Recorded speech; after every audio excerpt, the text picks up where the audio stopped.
CM Revanth Reddy బృందం Japan పర్యటనలో తొలి రోజునే కీలకమైన పెట్టుబడుల ఒప్పందం కుదిరించుకుంది. జపాన్కు చెందిన వ్యాపార దిగ్గజం మార్బనీ కంపెనీ తెలంగాణలో పెట్టుబడులకు ముందుకొచ్చింది. హైదరాబాద్ ఫ్యూచర్ సిటీలో నెక్స్ట్ జనరేషన్ ఇండస్ట్రియల్ పార్కును ఏర్పాటు చేసేందుకు మార్బనీ కంపెనీ సంసిద్ధత తెలిపింది.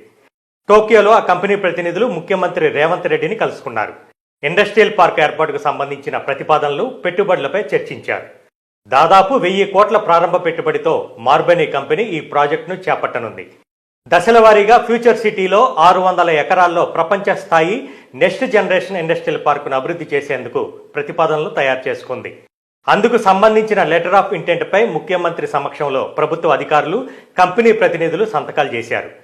జపాన్ కంపెనీలతో పాటు ఇతర మల్టీనేషనల్ కంపెనీలు హైదరాబాద్లో తమ తయారీ ప్లాంట్లను ఏర్పాటు చేసేందుకు వీలుగా ఈ ఇండస్ట్రియల్ పార్క్ అభివృద్ధి చేస్తారు.